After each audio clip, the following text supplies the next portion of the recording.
Hello.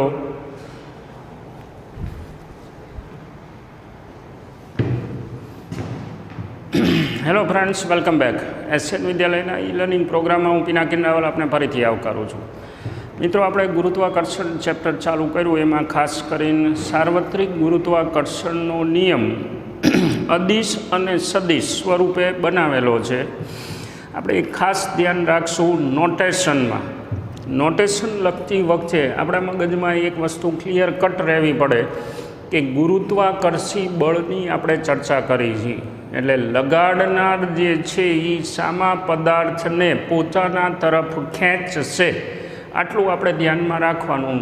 Notation મે બી anything, પણ તમારો જે સદિશનો એરો છે એ લગાડનાર તરફ હોવો જોઈએ, આ ધ્યાનમાં રાખશું. નિયમનું વિધાન છે એને આપણે બે બિંદુવત દળ માટે ચર્ચા કરેલી છે. ઝાઝા દળ જો તમારી પાસે હોય બિંદુવત, તો આપણે લાસ્ટ લેક્ચરમાં વાત કરી કે જે બળનો પ્રકાર છે એ કેવો છે, ટુ બોડી ફોર્સ છે. ટુ બોડી ફોર્સ છે એટલે તમારી પાસે બે પેર દીઠ બળનું સૂત્ર છે, એટલે કે દળની જોડી માટે બળનું સૂત્ર છે. એટલે બીજું કોઈ દળ આવે તો તમારે સંપાતપણાનો સિદ્ધાંત ઉપયોગ કરી અને બીજા ત્રીજા દ્વારા લાગતા બળો છે એને સદિશ સ્વરૂપે એડ કરવા પડે. આટલું આપણે ધ્યાનમાં રાખી. હવે અહીંયાથી આપણે આગળ વધી છીએ. તો પહેલાં તો આપણે એક એ વાત કરી દઈ કે વિસ્તૃત પદાર્થ જો મારી પાસે હોય, વિસ્તૃત મતલબ મોટા પદાર્થ, પહેલાં તો આપણે એ બળ છે એનું સૂત્ર છે એને એક સાઈડ મૂકી દઈ. ફોર્સ બરાબર Gm1m2 બાય r². હવે એમાં વિસ્તૃત પદાર્થ એટલે આપણે શું વાત કરી, મોટા પદાર્થો. કારણ કે બળનું સૂત્ર છે એ આપણી પાસે કેવું છે, બિંદુવત માટે છે. એટલે જ્યારે મોટા પદાર્થ હોય ત્યારે થોડાક લોજિક આપણે દોડાવવા પડે. માનો કે મારી પાસે સમમિત એવો આકાર છે, લાઈક એક ગોળો કે એવું કંઈક છે. લોજિક કયા દોડાવવાના એ આપણે ચર્ચા કરી લઈ. તો હવે આના દ્વારા કોઈ એક પદાર્થ ઉપર લાગતું બળ આપણે જોઈએ. જે સામેવાળો છે એ બિંદુવત છે અને આનું ટોટલ દળ છે એ માનો કે એમ છે. તો હવે આ કિસ્સામાં આપણે શું કરશું, આપણી પાસે મેં કીધું એમ પેર દીઠ બળનું સૂત્ર છે.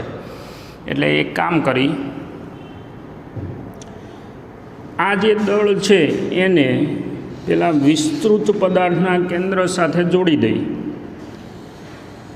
એના લંબ દ્વિભાજક પર આ રેખા આવે એવી રીતે હું બે બિંદુવત દળ પેલા વિસ્તૃત પદાર્થમાં ધારી લઉં.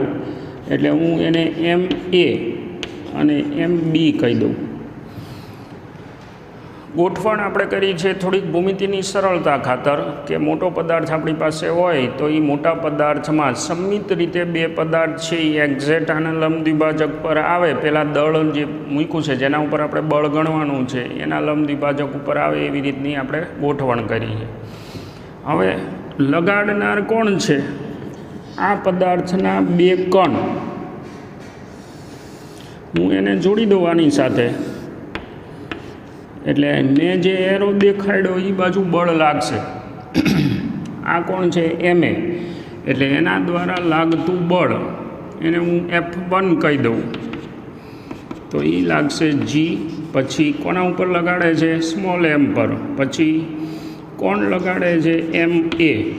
અંતર કેટલું, માનો કે R. તો F2 માટે શું લખી શકાય, Gm. લગાડનાર છે હવે MB. અને જુઓ તો સમમિતિના આધારે એવું કહેવાય કે અંતર એટલું જ રહેવાનું, મતલબ R જેટલું. એટલે આ બંને બળના મૂલ્ય સરખા આવશે.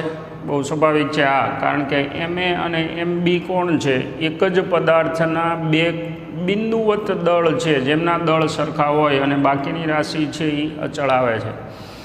તો બે બળ છે એના મૂલ્ય સરખા હશે. હવે મારે ગણવું હોય ફોર્સ ઓન M, તો સદિશ સરવાળો કરવો પડે, જે આપણે લાસ્ટ ટાઈમ કર્યો હતો. જો હું આ સદિશ સરવાળો કરું તો મારી પાસે જે આ બે બળ છે એરો મેં બતાવ્યા છે એના ઘટક વિચારીએ આપણે.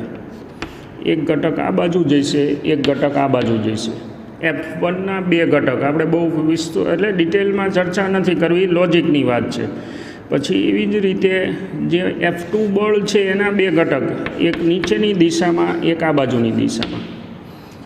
સમમિતિના આધારે એવું કહેવાય કે આ બે બળ જે છે લંબ રૂપે જે દેખાય છે એ એકબીજાને કેન્સલ કરશે. તો વધે કોણ? ઓલા જે અંદરના બે એરો આવ્યા એ વધશે. બીજું, સમમિતિના આધારે એવું કહેવાય કે આ ખૂણા છે એ બે હરખા આવશે. કોના? F1 અને F2ના સંદર્ભ રેખા સાથે બનતા ખૂણા, મતલબ બંને ઘટક હરખા હશે. જો બંને ઘટક હરખા હોય તો બળનું રિઝલ્ટ ક્યાં આવશે? આ બાજુ આવશે. મતલબ કે પેલા વિસ્તૃત પદાર્થના કેન્દ્ર તરફ. વિધાન ધ્યાનમાં રાખશું આપણે. તો હવે હું આવી પેર લેતો જાઉં જે સમમિત હોય, જસ્ટ આવી રીતે બે બિંદુવત દળ બીજા, બે બીજા, અથવા તો એવી જ રીતે બે બિંદુવત દળ બીજા, બે બિંદુવત દળ બીજા. આ જ રીતે આખા પદાર્થનો હું હિસાબ કરું, એટલે કે એવા ટોટલ જો હું લેતો જાઉં તો બળ છે એ વધશે કયું?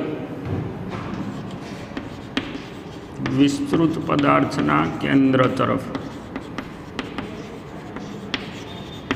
કારણ કે દરેકના આવા જે ઘટક આવશે એ કેન્સલ થઈ જશે. તો હવે એવું કહી શકાય, વિધાન 1,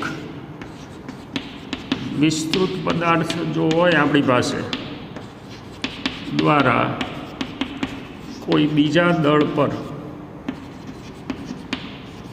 બળ, જાણે કે વિસ્તૃતના કેન્દ્રમાં પડેલા કુલ દળ એમ દ્વારા લાગતું હોય એવું પરિણામ તમને મળશે. મતલબ કે આ આખો સરવાળો કરો તો ફોર્સ છે એ આવો વધશે. બધું જ દળ છે એ કેન્દ્ર તરફ પડ્યું છે એવી રીતનું તમને પરિણામી રિઝલ્ટ મળશે. એટલે આપણે આ વિધાન ધ્યાનમાં રાખશું કે મોટા પદાર્થો છે એ બળ ક્યાં લગાડશે? પોતાના કેન્દ્ર તરફ. એ જ રીતે વિસ્તૃત પદાર્થમાં અંદરથી ખાલી હોય, લાઈક કવચ હોય, તો કવચ દ્વારા તે બળ જે છે એ કઈ બાજુ લાગશે? કવચના કેન્દ્ર ઉપર. આનો અર્થ આપણે શું કરવાનો કે મોટા પદાર્થનું બધું જ દળ જાણે કે કેન્દ્ર ઉપર આવી ગયું હોય એવી રીતે એ બળ લગાડશે. એટલે એ પોતે હવે બિંદુવત દળનું કામ કરશે. નંબર 2, માનો કે તમારી પાસે કવચ છે, મતલબ વચ્ચેનો ભાગ ખાલી છે. જો વચ્ચેનો ભાગ ખાલી હોય તો અંદર રહેલા કોઈ પણ દળ પર કવચ દ્વારા લાગતું બળ જે છે એ શૂન્ય હશે. એક સિમ્પલ લોજિકથી ચર્ચા કરી લઈ. ખાલી માનો કે હું એક આવો પટ્ટો વિચારું તો આ ઉપર એક બિંદુવત દળ પડેલું છે એવું ધારી શકાય, બીજું બિંદુવત દળ અહીંયા પડેલું છે એવું ધારી શકાય. બંને દળ દ્વારા અહીંયા પડેલા પદાર્થ ઉપર પરસ્પર સામસામા બળ લાગશે. એટલે હવે તમે માની લો કે આવી પેર લેતા જાઓ તો કવચ દ્વારા અંદર પડેલા પદાર્થ ઉપર, આ સંમિત લીધું છે આપણે, પણ છતાંય અસંમિત લઈ તો આપણે આ સ્વીકારી લેશું કે કવચ દ્વારા કવચની અંદર રહેલા દળ પર બળ 0 આવશે. આ બે વિધાન છે એ આપણે ખાસ ધ્યાનમાં રાખશું કોઈ પણ કેલ્ક્યુલેશન માટે. એક શું? મોટા પદાર્થો છે એ એકબીજા પર બળ પોતાના કેન્દ્ર તરફ, જાણે દળ બધું કેન્દ્રિત થયેલું હોય એવી રીતે બળ લગાડશે કેન્દ્ર તરફ. એક કાચી સાબિતી આપણે અહીંયા મેળવી લીધી. નંબર 2, કવચ દ્વારા કવચની અંદર પડેલા દળ પર બળ લાગતું નથી. હવે આ કવચ એટલે શું સમજવાનું? લાઈક આ રૂમ હોય તો રૂમ દ્વારા રૂમની અંદર જે કંઈ પદાર્થો પડ્યા છે એના ઉપર નેટ જે છે એ 0 આવશે. રૂમ દ્વારા રૂમની અંદર પડેલા દરેક પદાર્થ પર જો દળ વિતરણ બહાર ક્યાંય પડ્યું હોય બીજું કવચ સિવાય તો એ પાછું બળ લગાડશે. આપણે ધ્યાનમાં રાખશું એ રીતે. મતલબ કે અહીંયા જો બળ કોઈ દળ પડ્યું હોય તો એ પાછું બળ લગાડશે, પણ કવચ દ્વારા નહીં. સંમિત રીતે ઘેરાયેલો પદાર્થ તમારી પાસે હોય તો એ જે ઘેરાયેલો પદાર્થ છે એની ફરતું રહેલું સંમિત દળ વિતરણ ઇફેક્ટિવ નથી. આ આપણે અત્યારે એક્સેપ્ટ કરી લઈએ છીએ, ભવિષ્યમાં વિદ્યુતીય બાબતો ભણશું ત્યારે સાબિત કરશું. 2 પોઈન્ટ ખાસ ધ્યાનમાં રાખી. લાસ્ટ લેક્ચરમાં આપણે ચર્ચા કરી હતી કે સાર્વત્રિક ગુરુત્વાકર્ષણ છે તો એનો અચળાંક જે બેઝિકલી શું છે, ખાસ જાતનું બળ છે. કયું? 1 કિલો દળના 2 પદાર્થ પર 1 મીટરના અંતરે લાગતું બળ, એને આપણે સાર્વત્રિક ગુરુત્વાકર્ષણનો અચળાંક કીધો છે, જેનું મૂલ્ય 6.67 × 10⁻11 કેજી ન્યૂટન મીટર સ્ક્વેર પર કેજી સ્ક્વેર થાય. હવે આ કિંમત સ્વાભાવિક આપણને એવો પ્રશ્ન થાય કે ભાઈ આ અચળાંકની કિંમત કેવી રીતે આવી? કોઈ બી અચળાંક હોય ચલનના, એ આડકતરા પ્રયોગો દ્વારા મેળવાતા હોય એના મૂલ્યો, તો એ કઈ રીતે મળેલું છે એની આપણે ચર્ચા કરી. આપણે તો શું ચર્ચા કરતા હતા? આ જે મૂલ્ય છે એ બનાવેલું છે કેવેન્ડિશે.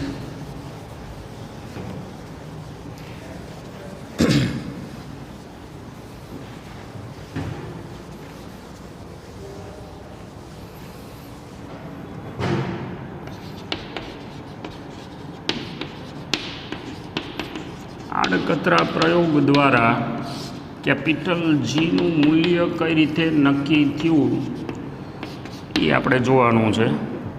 હવે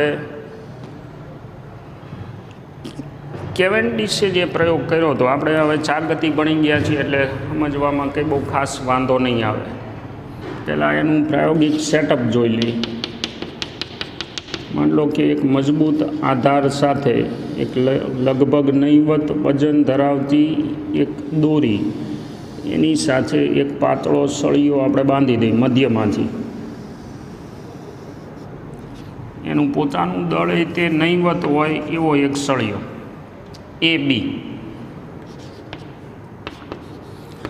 એના 2 છેડા પર 2 નાના મણકા રાખી દઈએ આપણે અને એને મુક્ત રીતે લટકાવી દઈએ. હવે શું બનશે? અત્યારે જ્યારે આ સ્થિર થઈ જાય, થોડીક વાર એ આગુ પાછું થવાનું, સ્થિર થઈ જાય પછી માનો કે અહીંયા એક ખૂબ જ મોટો પદાર્થ, સહેજ હું આકૃતિના પર્પસ માટે દૂર રાખું, S1, અને આ બાજુ એટલા જ અંતરે ખૂબ બીજો મોટો પદાર્થ એના જેવડો જ S2 રાખું. હવે આકૃતિ આપણે 2Dમાં દોરી છે, એને બહાર સમજીએ. સળિયો આ રીતે છે. હવે એ સળિયાના 2 છેડે 2 મણકા. હવે એ 2 મણકા જે છે એમાં એક S1 અહીંયા રાખેલો છે, મણકા છે એ બેના દળ આપણે એમ કહી દઈએ.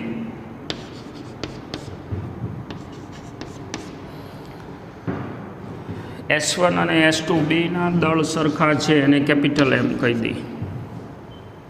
એટલે હવે શું થાય? માની લો કે આ સળિયો છે, ગોઠવણ સમજો. એક આપણે અહીંયા મોટો ગોળો મૂક્યો છે, એક આ બાજુ મોટો ગોળો મૂક્યો છે, 2 છેડે 2 નાના મણકા છે. એટલે થશે શું? તો કે કેપિટલ M એટલે કે S1 દ્વારા સ્મોલ m એટલે કે એ ઉપર જે મણકો છે એના ઉપર બળ આમ લાગશે. લાગે? આકર્ષી લગાડનાર કોણ છે? Capital M. લાગશે કોના ઉપર? સ્મોલ m ઉપર. આકર્ષી બળ લાગશે, મતલબ કે આ બાજુ બળ લાગશે.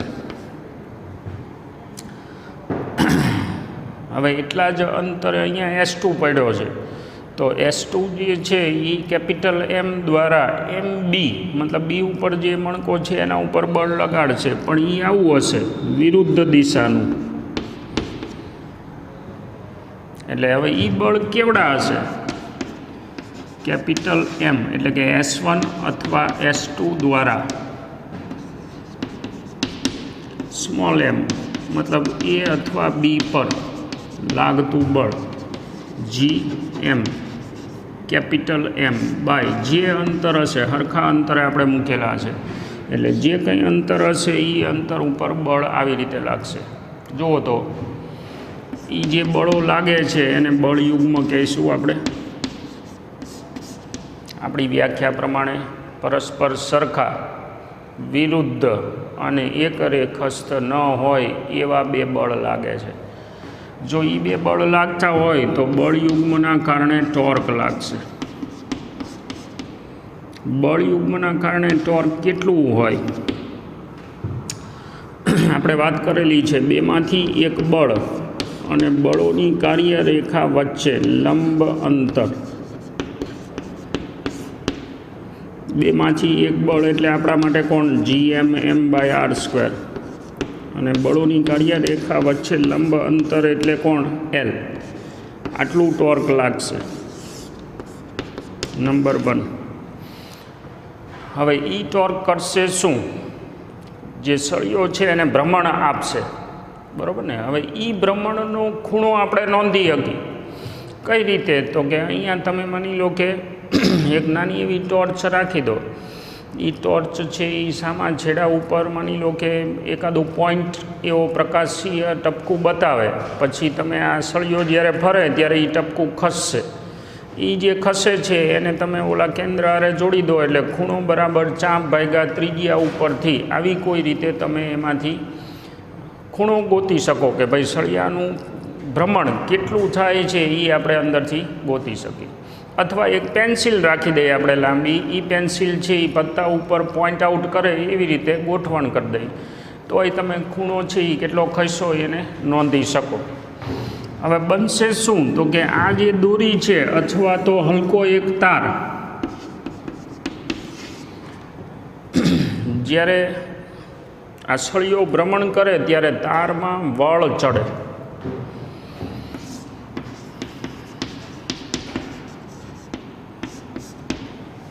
હવે એ બળ શું કરશે? તો કે તારને મૂળ જગ્યાએ પાછું લઈ જવાનો પ્રયત્ન કરશે. જે બળ ચડ્યો છે એ, કારણ કે કોઈ પણ ટેન્શન આવે, માની લો કે તાર જે છે એમાં ટેન્શન આવ્યું તો એને મૂળ સ્થિતિમાં પાછું લઈ જવાની ટ્રાય કરશે. મતલબ કે આ જે ભ્રમણ આવ્યું આમ, એ ભ્રમણને ઓલો તાર પાછું વાળવાનો પ્રયત્ન કરે તો તારમાં બળના કારણે ઉદ્ભવતું પુનઃસ્થાપક ટોર્ક, શબ્દ વાપરો છે આપણે, એમાં પુનઃસ્થાપક ટોર્ક ઉદ્ભવશે. અને એ જે ટોર્ક છે એ શું કરે છે? તો કે તારને મૂળ સ્થિતિમાંથી પાછું લઈ જવાની ટ્રાય કરે છે. એટલે એને હું રેસ્ટોરિંગ ટોર્ક એવું નામ પાડી દઉં. તો આ જે રેસ્ટોરિંગ ટોર્ક છે એને કોણાવર્તન સાથે લેવા દેવા હોય. કોણાવર્તન એટલે શું? તો કે જેટલો ખૂણો વધારે ચડશે, વધારે ભ્રમણ કરશે એટલું પુનઃસ્થાપક ટોર્ક છે એ વધુ આવશે. પુનઃસ્થાપક ટોર્ક વધુ આવશે એ એને પાછું લઈ જવાનો પ્રયત્ન કરશે. મતલબ એવો થયો કે ખૂણો વધતો જાય એમ આ વસ્તુ વધતી જશે. મૂળ સ્થિતિમાં લઈ જવા માટે જવાબદાર એવું ટોર્ક. આ કોના જેવું છે? રબરને તમે ખેંચો, તમે દોલનમાં ભણી ગયા છો, રબરને તમે ખેંચો એટલે એની લંબાઈ વધે. હવે જો તમે એ વખતે ફીલ કરો તો તમારા હાથ ઉપર પુનઃસ્થાપક બળ છે એ અસર કરતું હશે, જે પ્રત્યાઘાતી છે. તમે જો રબરને વધારે ખેંચો તો આ પ્રત્યાઘાતી બળ છે એ વધુ પ્રમાણમાં લાગશે, જે ઓલા તારને મૂળ જગ્યાએ પાછું લઈ જવાનો પ્રયત્ન વધુ કરશે. એટલે આ જે છે એ પ્રત્યાઘાતી છે, જેને કારણ સાથે સમચલન હોય. અચળાંક કાઢી નાખી એટલે સમચલન કાઢી નાખી તો અંદર કોઈ અચળાંક મૂક્યો એને વ્યાખ્યાયિત કરી દઈએ આપણે. આ જે છે એ કોણ છે? પુનઃસ્થાપક ટોર્ક. નીચે થીટા રેડિયન. એકમ કોણાવર્તન દીઠ ઉદ્ભવતું પુનઃસ્થાપક ટોર્ક એને આ અચળાંક કહેવાય, જેને તારનો બળ અચળાંક કહેવાય.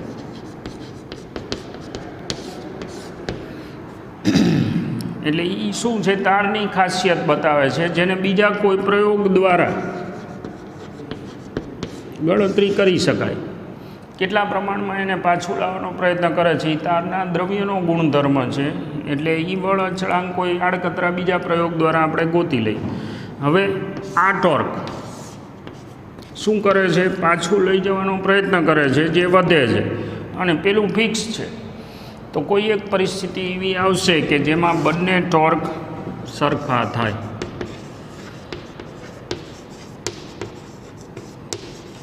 સંતુલનની સ્થિતિમાં, કારણ કે સળિયા ઉપર ટોર્ક લાગ્યું અને તાર એને પાછું લઈ જવાનો પ્રયત્ન કરે છે. બે ટોર્કની માથાકૂટ જ્યાં બેલેન્સ થાય અહીંયા આ સળિયો ઊભો રહે. અહીંયા આપણે શું કરવાનું? પેલો ખૂણો માપી લેવાનો છે, મેં પહેલાં વાત કરી એવી રીતે.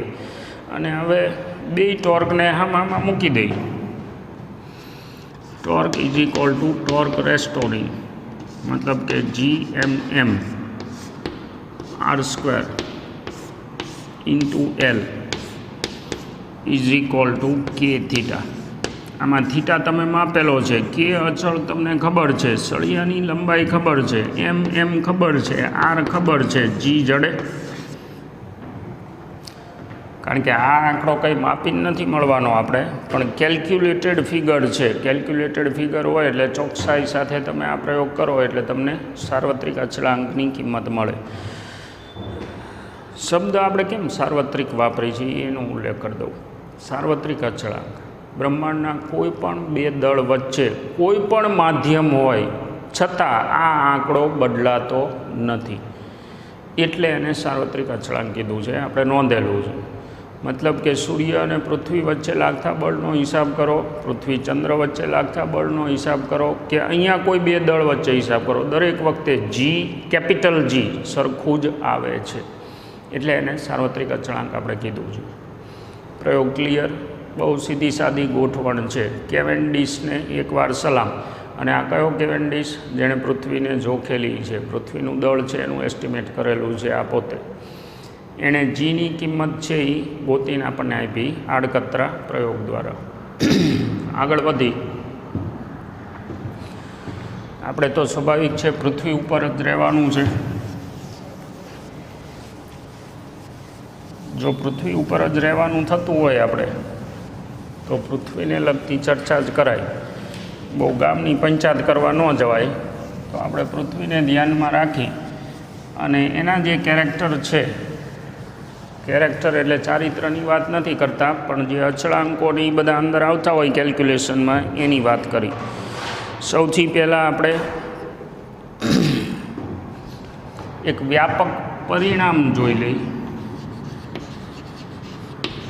પૃથ્વીના કારણે કોઈ પદાર્થ પર બળ કેટલું લાગે છે એ વાત કરી લઈ. માનો કે આ પૃથ્વી છે જેની ત્રિજ્યા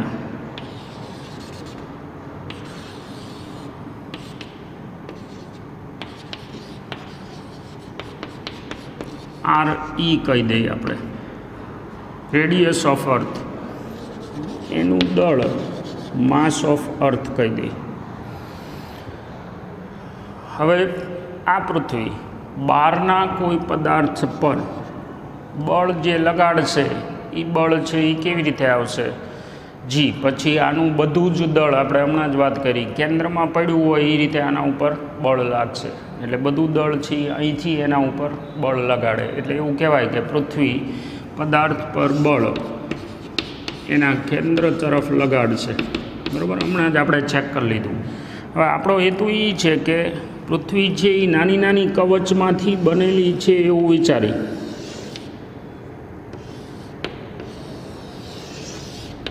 આવી રીતે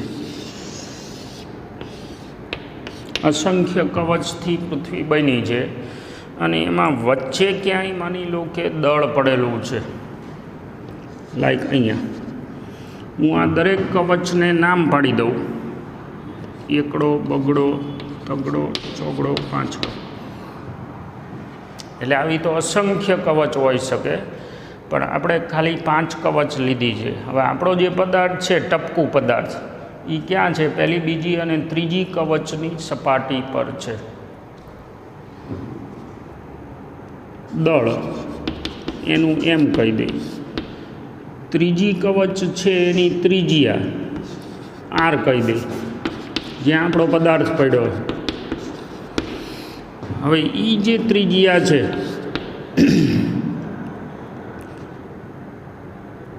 સપાટી પર, એવું વિચારી શકાય, ત્રીજી કવચની સપાટી પર આપણો પદાર્થ પડ્યો છે.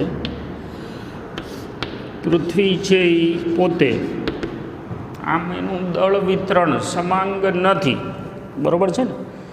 બહાર માની લો કે જમીનનો ભાગ, પછી અંદર અર્ધઘટ પ્રવાહી, પછી લાવા, આવું બધું છે. પણ પૃથ્વી છે એ સમાંગ દળ વિતરણ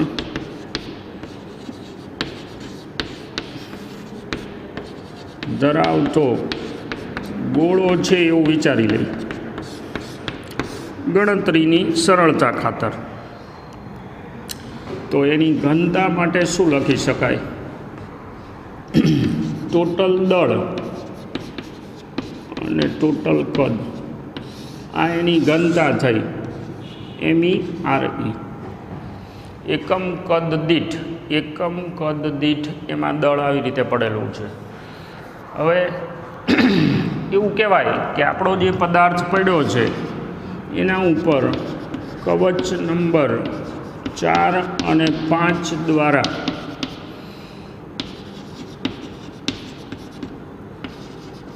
બળ ન લાગે.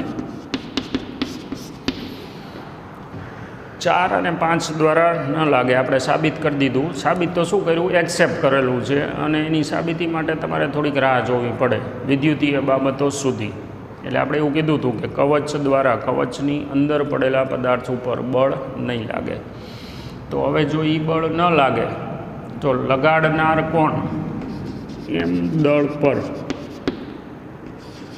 બળ લગાડનાર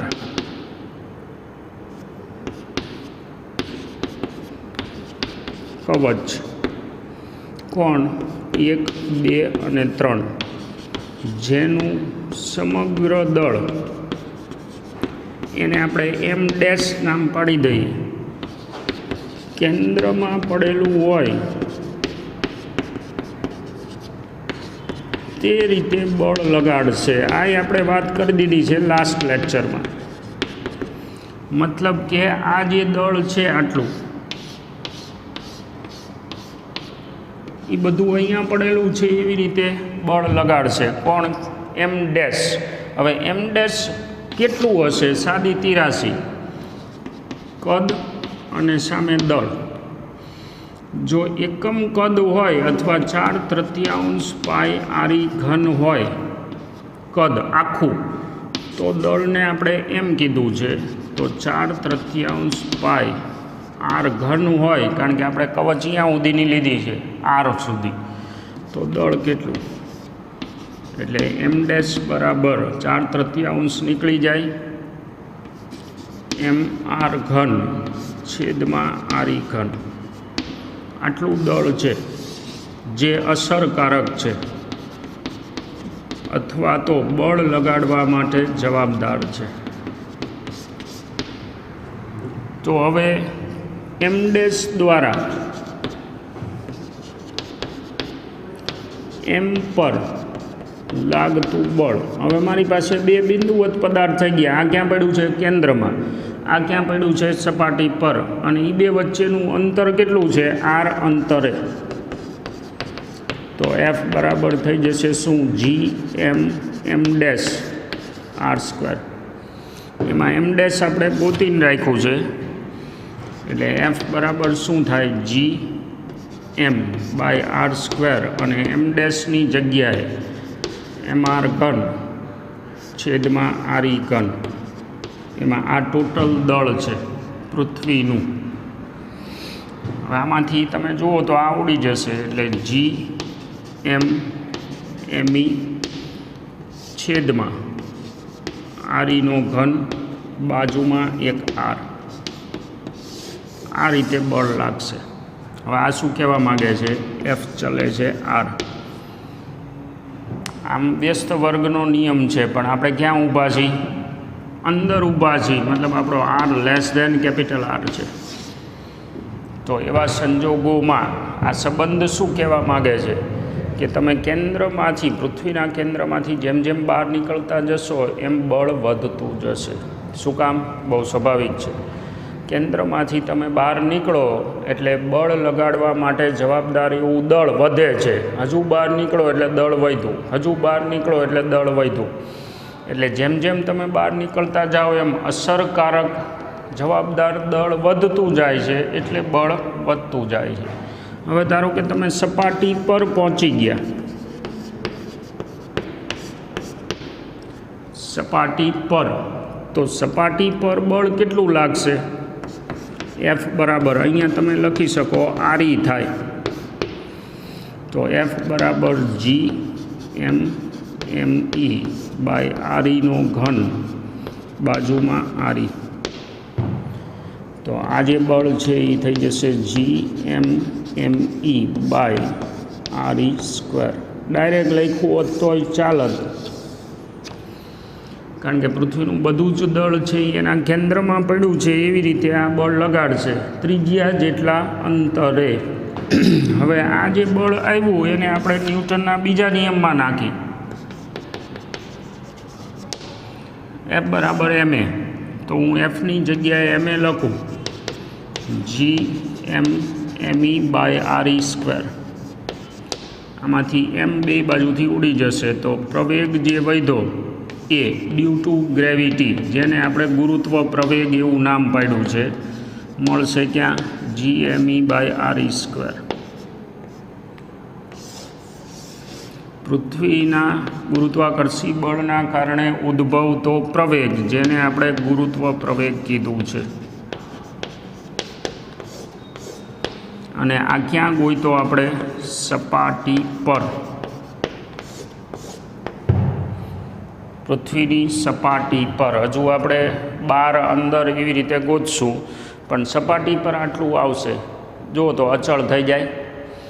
જી, કેપિટલ જી, સાર્વત્રિક ગુરુત્વાકર્ષણનો અચળાંક છે 6.67 10 માની લો કે 11 પૃથ્વીનું દળ એ આપણા માટે જાણીતું છે 6×10⁻²4 કિલોગ્રામ.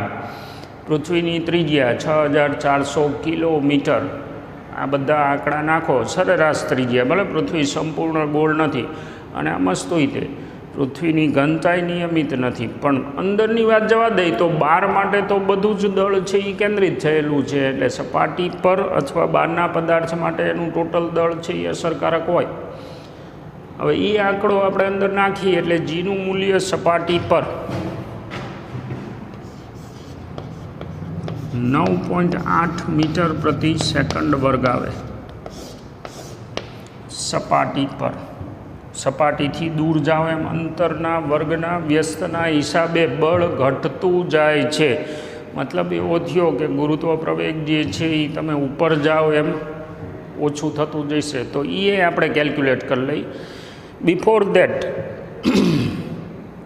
માનો કે મારી પાસે આ બળનું સૂત્ર છે જી એમ એમ ઈ બાય આરઈ ઘન. તો એમાંથી અંદર પડેલા, એટલે કે સપાટીની અંદર રહેલા પદાર્થ પર ગુરુત્વ પ્રવેગ એ ડ્યુ ટુ જી, અથવા એને જી ડેશ નામ પાડી ઇનસાઇડ. એટલે આપણે અહીંયા લખીએ આર લેસ દેન આરઈ માટે. તો આમાંથી એમ છે એ આ સાઈડ આવી જાય, અહીંયા જે રીતે કર્યું છે એ જ રીતે. તો વધે શું? જી એમ ઈ બાય આરઈ ઘન ઇન્ટુ આર.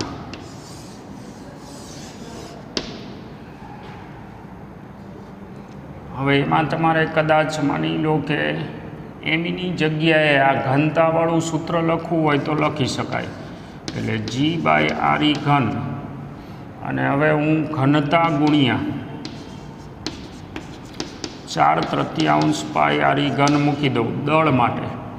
તો એમાંથી આરઈ ઘન નીકળી જશે. એટલે જી ડેશ બરાબર શું થાય? 4/3 પાઈ જી રો ઇન્ટુ આર. આટલું. હવે એ આર એટલે કોણ છે? અહીંથી અહીંયા સુધીનું અંતર. આપણે એક કામ કરી, ઉપરથી એ અંતરને સપાટીથી ડી નામ પાડી. કેન્દ્રથી એ અંતર છે એ આર છે. આકૃતિની ભૂમિતિમાં દેખાય છે. બેનો સરવાળો પૃથ્વીની ત્રિજ્યા જેટલો થાય.